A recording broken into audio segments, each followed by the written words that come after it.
where you retire can be just as important as when you retire. Today, we break down the best states to retire in and the factors you should consider before making a move.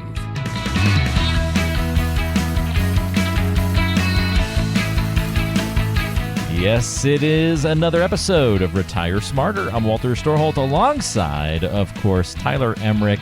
And it's always such a pleasure to talk to Tyler each and every week and get his insights on what's going on in the financial landscape and throughout the financial world, how it might impact you and your financial future as well.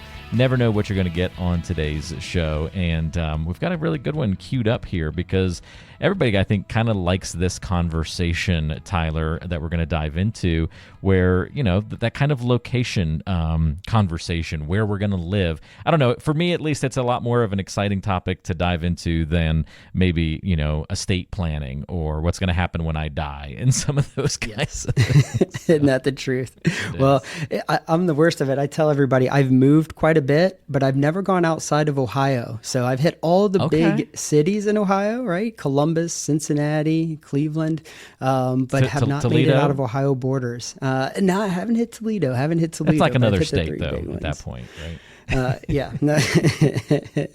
but yes, but oh yeah, always a fun topic. We get quite a bit of questions on it from time to time as retirees are trying to dive in and, you know, think through what retirement's going to look like for them. And, you know, I figured today we could kind of dive into, well, what are some of the considerations and how should you kind of, you know, tackle this idea if you're considering it or thinking about it. I can't wait to dive into it. If you're new to the show, by the way, let me just remind you that Tyler is part of the great team at True Wealth Design. He's a wealth advisor there, a certified financial planner as well, and a chartered financial analyst. So well qualified to talk about the things we're digging into today. And if you do want to schedule a review of your financial plan with the team at True Wealth Design, you can do that very easily by going to truewealthdesign.com. Click on the Are We Right For You button to schedule a 15-minute call with an experienced advisor on the team. We've got that linked in the description of today's show for you as well. So what brought this topic to your attention, Tyler? Yeah, well, I mean, I think it, like I said, it comes up quite a bit, you know, with the families that we work with. I mean, I think it's a natural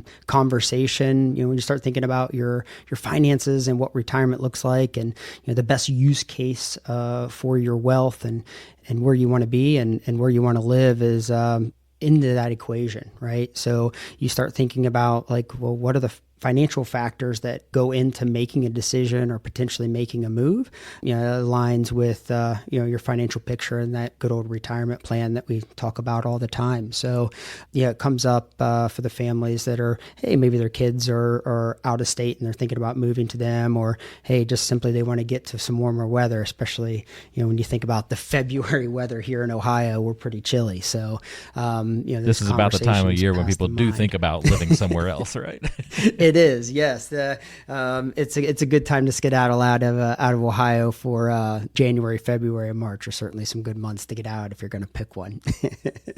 But there was also a you know, as we start thinking about the framework of how the pod's going to go today. I mean, you know, I want to kind of just run through some numbers and some stats on just, you know, what states might rank up there as a high destination point. So WalletHub did an article and a study that was titled "A 46-Factor Approach to Determining the Best State for Retirees." Egghead alert. I'm just gonna ding WalletHub on that. You don't get the egghead alert today, Tyler, but 46-factor approach. That just sounds made up. Sounds like a doozy, right? It definitely sounds like a duty. Yes. A doozy. Yes, no, absolutely. The 46-factor approach. So pretty comprehensive, I guess it's safe to say. Yeah. Okay. And that's what they use to look and kind of look into this decision on, hey, what states rank high and where are retirees moving and where do they want to you know, where do they want to be? So I want to go through a few of those and what they listed out, and then we'll finish up kind of talking about what I think are going to be some of the big decision points that you need to think through and factors that might play into the decision that are a good starting point as you're, you know, thinking through this, or if you're listening and, you know, this is something that might be on your plate to consider at some point. But when we look at the top overall states for retirees. So again, using that 46-factor approach from WalletHub. Any guess on what some of the top states would be in there? I'm going to guess Florida's in there for sure. You nailed that one. Yep, Florida, Minnesota, Wyoming, South Dakota, and then one that's maybe a little close to home for you. Colorado. Okay. Yes, absolutely. So that's what they were in. Those are kind of interesting. Yeah. South Colorado Dakota? resonate? South Dakota and Wyoming, Minnesota, Colorado. Florida was the one that was the first one that kind of came to my mind as well. I mean, a few of these are not like the other. You know what I mean? That's kind of odd. Minnesota, I get. I can see Minnesota, but I think I've been Florida, Colorado are the only two that I've been to. I haven't been to Minnesota, Wyoming, or South Dakota, so can't speak to either one of those. The South Dakota one surprises me. No offense to people from South Dakota, just as a retiree destination, I've not ever heard anyone say, "Oh, I can't wait to retire in South Dakota." So, any guesses on the bottom 5? I'm gonna guess we're maybe. Well, see, I would have guessed like really expensive places to live, but with like Colorado on the list, which is definitely not at the bottom of the expense category. Maybe I'll go the other direction and say like southern states. Sure. Yeah. Well, they all kind of surprised me. Frankly, none of these would have came up, but the bottom 5 on their study was Kentucky, Louisiana, Mississippi, Washington, and New Mexico. See, I would have thought New Mexico would be higher up. I could see that being kind of like the desert Southwest, much like Arizona's attractive. I could see New Mexico. But I guess this 46-factor thing is taking into more than just where's a nice place to live. That's the key here, huh? Correct. Yep. So I think they even maybe agree with you a little bit. So they do separate it out, and I don't think they're numb to the fact that, 46 factors, quite a bit of decision points here. Let's narrow it down, because a lot of times individuals that are thinking about moving, there might be a very particular reason. So the 3 big reasons that they listed out and had some separate lists for were ranking states based off of affordability, quality of life, and healthcare were another 3 that I thought were a little fascinating that they separated out.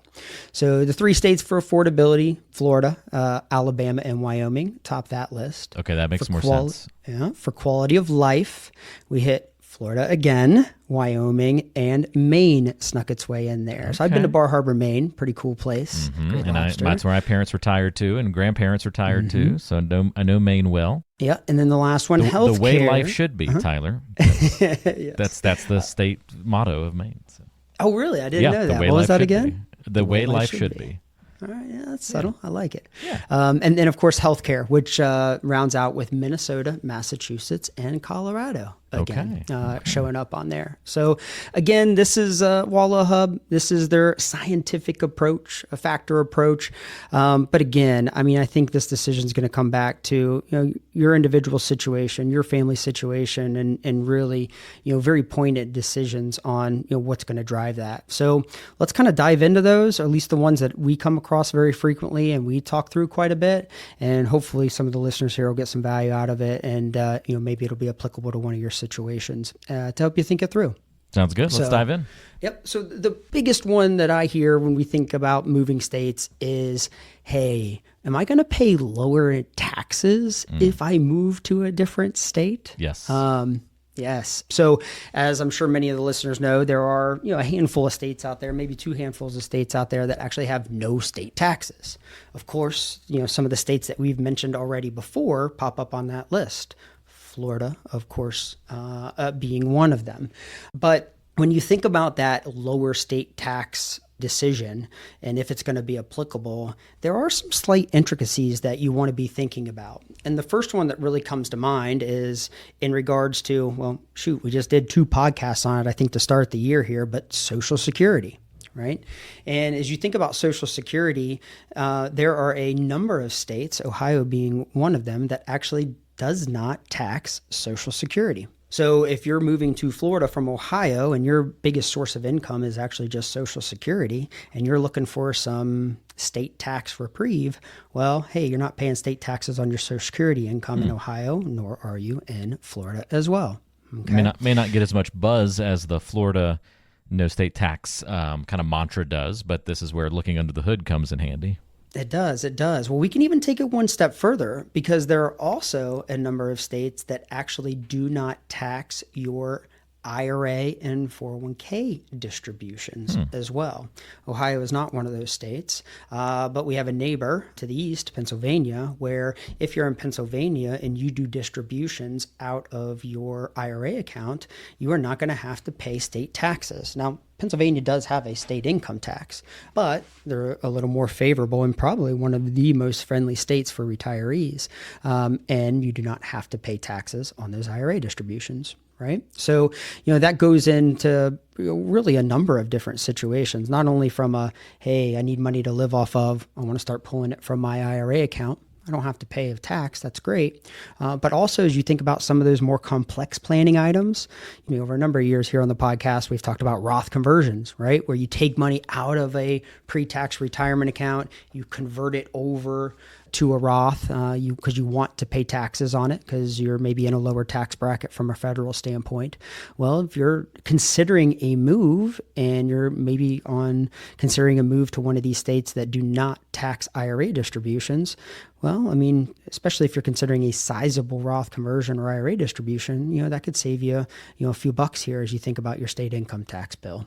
It's really neat to see kind of these different levers that can get pulled. Never knew that there were some of these options in some states. Yeah, absolutely.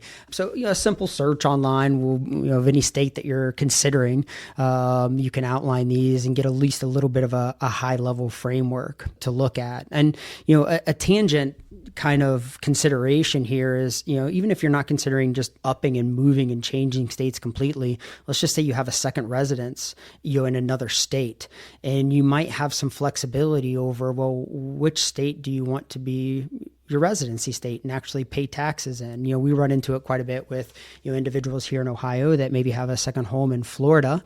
And, what are the rules that need to be considered on taking up residency? You do an IRA distribution and your residency is in Florida. Well, there's no state income tax on that. Whereas if it's Ohio, you might be paying a percentage on that distribution. So, most states, or at least Ohio from that standpoint, has set some guidelines and some rules to help individuals in that case determine, well, which state do I have to take up residency on and where will I have to pay taxes on, that IRA distribution. Ohio has what we call the Bright Line residency test. That's loose guidelines to help us from a tax standpoint determine that, but your state might be different. So for those families that do have houses in two separate states, understanding those rules and understanding, well, which state can we take residency in, or maybe do we want to take residency in, can have ramifications from a tax standpoint for sure.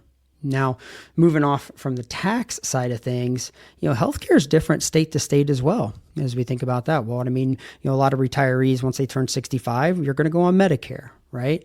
So, your traditional Medicare, your Part A and Part B, most individuals aren't going to be paying a Part A premium. Some have to, but many, if not all of us, are going to be paying a Part B premium. Those are the same from state to state. But when you get down into the intricacies of choosing a Medicare Advantage plan or a prescription drug plan or a supplement plan, those are absolutely going to be determined, or those premiums are going to be determined by the state and the zip code that you're in. Right? You think about states like New York, Connecticut, Massachusetts, they don't allow health underwriting. So those are generally going to be more expensive states from a healthcare standpoint. Cheaper states, Iowa, North Dakota, Hawaii, you can go down a list and again, do a quick search on here. But Hawaii about one of your and cheap, you don't usually hear side by side, do you? That's true. That's true. That didn't resonate with me when I had it on my notes here. You're absolutely right. Interesting. Massachusetts is on there because Massachusetts higher up was listed as one of the best places for healthcare, but this is looking at affordability of healthcare, so not exactly the same thing, but interesting to see them on both lists. Right. So, hey, that's the benefit going back to the, our good old egghead alert, 46 factors, Walt, right? We got to weigh them all. But yes, so it can be a little bit intricate. And then too, as you think about just the type of plan that you're on, whether you choose Advantage or supplemental, and maybe some of the healthcare networks that are available in that particular state. Look at Ohio, for example. I know a lot of the Advantage plans plans, they've started to have like dual networks where, hey, if you're in Ohio and in Florida, you can get in-network doctors on some of those plans. So, looking at those healthcare costs, looking at the plans that you're on, seeing what options you would have to change to before you make a move can have some ramifications on those underlying costs. Interesting. Now, all right. So we've got kind of the tax side, the healthcare side. What else? Yep. The other one would be, I kind of lumped it in with, I put property taxes and really just general cost of living. Okay. I lumped in a few big things that I'll point out here. And some of them might be, well, hey, yeah, Tyler, that's duh. I know that, of course. But, just to kind of talk through them a little bit. I mean, you think about the costs of property taxes. Those are going to be different from state to state. So if you are selling a home, purchasing a new one, obviously individuals are going to be looking at mortgage rates and what their payment's going to be, making sure you're paying attention to that property tax difference. But even still, you also need to take a look too at the insurance piece of that. First thing that kind of comes to mind would be getting a home insured in Florida and the extra costs that would potentially entail. Oklahoma was another one that came up from my research around, Tornado Alley, and some of the increased costs that it's going to have to insure your property there. Our home insurance went up 33% this year here in Colorado, and I'm thinking a big factor is probably we had a big wildfire last year, not exactly near the neighborhood, but in the county. And so that probably plays a role, and it's way more than it was back when we lived in North Carolina. So, I mean, I'm talking like 300% increase. Really? That much? Okay. Yeah, pretty big difference. So you're living it firsthand, or certainly can I feel can that feel one, it. my friend. Yes, yes. Maybe not as bad as some other areas for sure, but definitely felt that change from the two states. Same thing with car insurance. Big difference between the two states. It's so expensive to insure and register a car here versus North Carolina, which felt like pennies in comparison. Yes. No. Well, speaking of car purchases, I mean, I think another one that's again a little less very situational, but you think about having a big purchase like a car, right? Some states don't have sales tax. Really? So if you're so if you're purchasing a $50,000 car, and you're in a state like Ohio, for example, you might be paying anywhere between 6 to 8% in sales tax on that. No kidding. Hey, if you're getting ready to move and you're going to a state like New Hampshire, they have no sales tax on that car purchase. That's a few $1,000 delta there that you're picking up just by saying, all right, hey, I got a car purchase coming up. I'm thinking about moving. How do I want to time it, and how do I want to potentially think about it? And they were going down into some of the intricacies about the registration fees and the difference each state kind of has. I lived in Kentucky for a period of time, and they did their registration fee based off the value of the car. Ohio's is a little different. I don't know if that's the case in Colorado or how they do it there, where you're at, Walt, but kind of goes back to those same lines that you had mentioned. Yeah, no kidding. Okay, I was clowning this WalletHub 46-factor study at first. I'm starting to appreciate it. I'm seeing the layers and the nuance here. So sure, no, absolutely. This sounds like a better study than these like very sort of nebulous ones where it's like this is the happiest place, or like how are you measuring that? Right. This seems actually a little bit more legit. So I'm appreciating it. That's fair, but also too, I think you have a pretty good point too. It's like, hey, this is the best state to be, but that doesn't mean it's the best state for you in particular. All these, like we're taking a look at the intricate details around from a financial standpoint. We'll get into the soft side of things here probably towards the end of the podcast, but there's a lot of factors that go into this, and you think about just our role as a financial advisor and how we help our individuals and our families kind of make through these decisions. Well, what better person do you have to kind of help you weigh through some of these decisions as someone that kind of knows your entire financial picture and then can kind of help look at it from the standpoint of not only, hey, can I afford this particular house, but what are these other tax considerations or healthcare considerations that I need to be mindful of as you're starting to think about like, well, is this decision right for me? Not necessarily that one of these are going to like maybe stop you or change your mind, but as you start thinking about the efficiency of the move and weighing all your options, I think it's a very important and helpful conversation to have. Yeah, it's really helpful.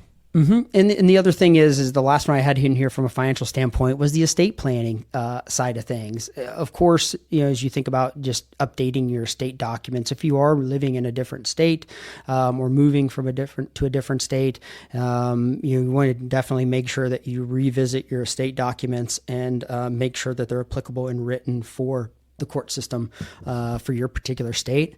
But also there's, estate taxes and inheritance taxes that might play a factor in here too, that are state by state.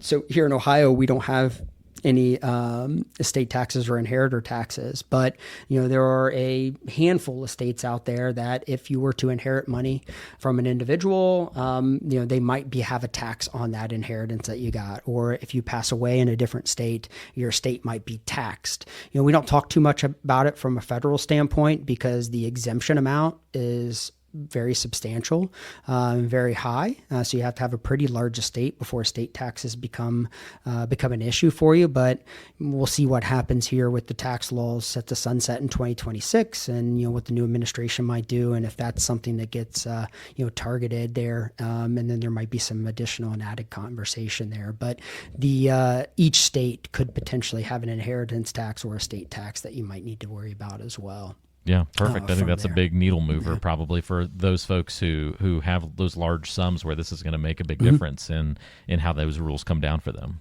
You got it. And then, I think, it's great to think through some of the financial impacts, but also, as with anything, some of those more soft factors of why you might want to move and where you want to be are just Oops, was this the happiness one? Important. It is. It could be. What came to mind when I was kind of thinking about it, obviously there's the quality of life, social aspect, weather, all that good stuff kind of plays a factor into it. If you're one of those individuals that's got to see the sunshine all the time, I don't know if Northeast Ohio is maybe the best place for you, but things like that are obviously important. The big one we run into quite a bit is living near your children. Your children, go off and they're working in a different state, and it becomes a big decision on, well, hey, do you want to stay where you're at, or do you want to potentially, move and get closer to your children and maybe even grandchildren down the road? Yeah, I could certainly see the push pull here for sure. Now, when you get down into the research on that and living close to your children and grandchildren, and how does that relate to happiness and retirement? I think there's mixed reviews there. I always point to the fact that it's, hey, it's a two-way avenue, right? If you're living closer to your children, there could be a potential there to help ease as you continue to age into retirement, and some of that support system being there can be tremendously valuable and being close. On the flip side of that, if you become the built-in babysitter all the time for your grandchildren too, that might be adding in some additional stress, and you might have that second job in retirement that you didn't expect to have as well. So I've seen it on both circles, or both sides of the coin there. Yeah. So, also, your definition of close, right? Like there's a difference between down the street and 2 hours and 5 hours away. There is. So really thinking through what that looks like, what that might be. You also go in the impact of, we've had individuals where they've moved close to their child, and then their child takes another job and moves again. Right. So then are you going to continue do you chase or not, to kind of right? follow or not? Right. And, you think about too, just, moving from another state, and what social impacts does that have? Obviously, a lot of individuals have a very tight-knit social group that they're used to hanging out with and enjoying time with in retirement. And if they move out of state, how does that impact, where you're spending your extra and excess time to make sure that's applicable. I've also seen it where I've had, clients where they move to a particular state, and, that social impact, not that they couldn't find friends, but, it didn't seem to resonate with the lifestyle that they wanted, whether it was too busy, and they wanted more of a quiet lifestyle, or on the flip side, hey, they lived to a quiet neighborhood right outside of a small town, and it wasn't exactly the atmosphere that they had pictured in their mind. So then they got to consider and think through, like, okay, hey, do I up and move again? How do I tackle this? So I think that those softer aspects too, as you're kind of weighing through your options and think through, are very important not to forget about as well.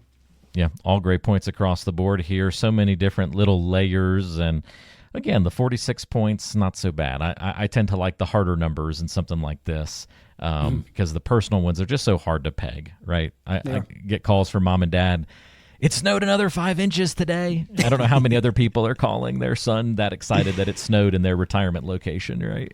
Yeah, that's right. And my dad, he called me. We got a pretty big ice storm here over the last night. So he called me this morning. We were complaining about the ice being around here. So you're not alone. You're not completely alone, Walt. But see, one's complaining, the other one's like, woohoo! Well, that's true. That's where that softer side is just so subjective. I like the harder numbers that you were sharing because that's what makes me think, okay, when I retire, okay, if I pull all these levers, here's my question for you, Tyler. If somebody's like, as an advisor, this is still a lot of moving parts and a lot of numbers. Yep. So how does this conversation usually sound like? Is it, hey, Tyler, we're thinking of getting a second home in Florida. What are the financial impacts if we did that? And which one should we live half the year in or not half the year in? Is that kind of how that conversation more comes up? Or is it, hey, I want to have more money in retirement, so where can I live to maximize? And then you approach it differently from that standpoint. I'd say the first probably comes up more often than not. Okay. And I really think that's where, a lot of that front end work of just having a relationship with your financial advisor and having a plan that you can lean on to where we can go, well, hey, let's test it. Let's see. Let's just first see what's possible, right? So then you might start looking at houses in that neighborhood and what they might cost and how that might work on the budget, and could the plan particularly support it? How long could it support it? Would you have to sell your current home? And then really start backing into like, hey, is this financially feasible with the nest egg that we have built up? And then if it is, then we can start getting down into some of the more granular financial aspects on, well, healthcare costs.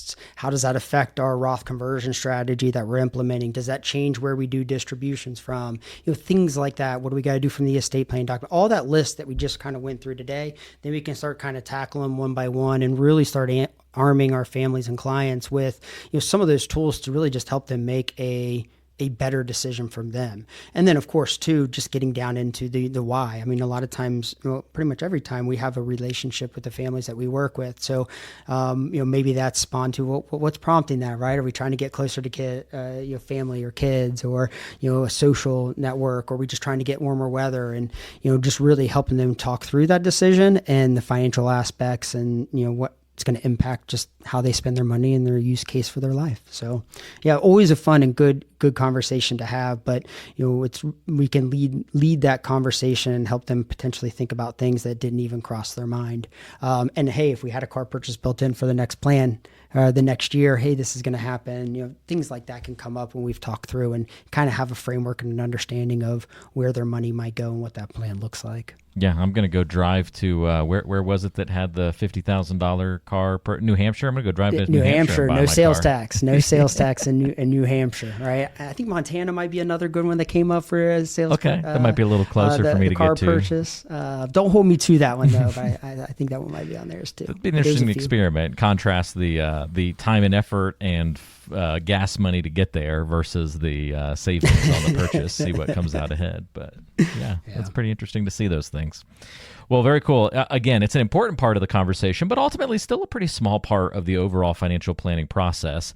And I say that as a good thing because it means that the team at True Wealth Design really goes into incredible depth to make sure that you are well prepared for your financial future, for all the retirement concerns that you might have, making sure that your money and your finances and everything is optimized specifically to your needs and goals. And if you'd like to see if you're a good fit to work with the team, all you have to do, again, is go to truewealthdesign.com, click on the Are We Right For You button, and you can schedule a 15-minute call as an introduction with an experienced advisor on the team. That's truewealthdesign.com. We've got it linked in the show notes so you can find it easily. Tyler, great episode today. Appreciate the help, my friend. Yeah, had fun. We'll see you on the next one. Enjoy your February winter in Northeast Ohio. Will do. Will do. We'll see everybody again next time right back here on Retire Smarter.